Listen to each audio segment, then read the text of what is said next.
Sige, get one. You should to mama. Madami na. Tara na, let's go. Hello mga mi, nandito nga po pala kami sa strawberry farm, kung saan ang pinakasikat na strawberry farm dito sa Pilipinas. Ayan, para ma-experience at hindi mo maramdaman masyado ang init ng panahon, kailangan mo munang mag-ice cream. So bago ang lahat dyan, dito na nga pala kami sa entrance para magbayad ng entrance fee, of course. O ayan, 20 pesos po pala ang environmental fee nila. At may discount din kapag ikaw ay senior or PWD. Let's go mga mi, atin ang lakbayin ng strawberry farm. Ayan, sobrang init po yan mga mi ha, pero malamig ang hangin. Kaya okay lang, sulit na sulit din naman ang temperature. O diba, kain muna tayo ng ice cream. Patilap-tilap na lang. So habang naglalakad, hinihintay muna natin ang ating mga chocolate chips. O ayan, may celebrity.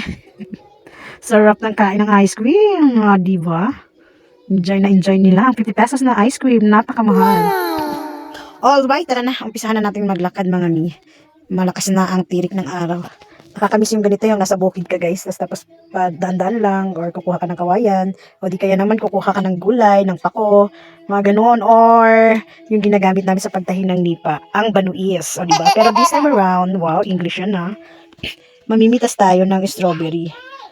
At dahil nakalibre tayo, sulitin na natin to mga mi. Kasi dati pumunta kami dito, wala kami pang bayad guys. Magpipitas ng strawberry for only 700 pesos per kilo. As in, ganun po siya kamahal. Kasi ikaw po mismo ang pipili. Ikaw rin mismo ang magpipitas. Of course, pinili mo. Ikaw ang pipitas. Alangan naman ng iba ang pipitas kung ikaw ang pumili. Kaya naman, tara, i-enjoy na natin. Libre to mga mi. Salamat sa aming mga kaibigang sponsor. Thank you, Ate Jane, Kuya Johns, and Ipay. Ayan, experience din namin mamitas ng strawberry for the first time.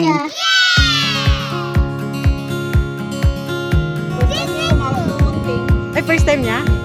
Si Abby sanay na sanay. Anyway, yan ang libangan niya, magsulat. Tsaka ito. Ayun. The red.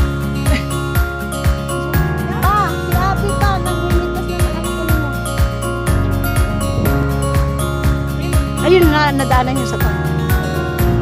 Kung may hindi man masyadong ripe na, yun yung maganda pang biyahe. Kaya dapat pala pantay. Pantay pala. Dapat yung may mga ganyan. Oo, yung may yellow pa kasi iba biyahe nyo eh. Pag yung sobrang inom, makakainin na. Matamis lang.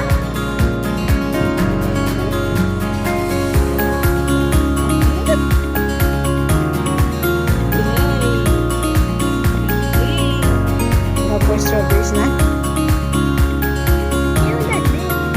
Oh, ba, hindi pa yun isang kilo. Ito rin strawberry na yung mukha mo kaya Eugene.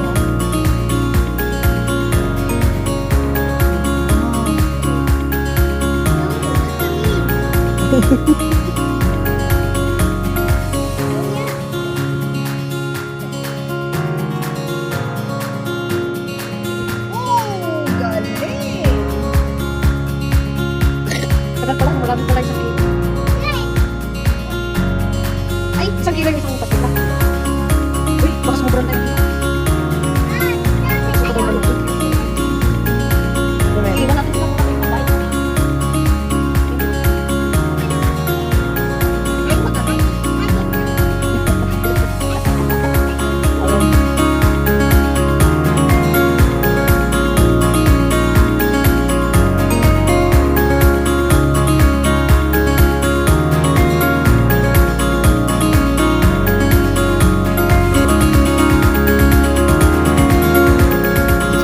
Tapos na po pala kaming mamitis ng strawberry. Sobrang nag-enjoy. Sobrang saya ng mga bata.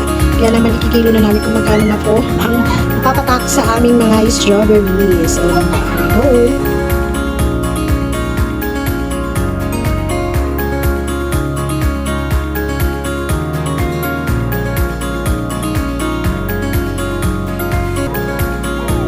Free na yung basket. Boss!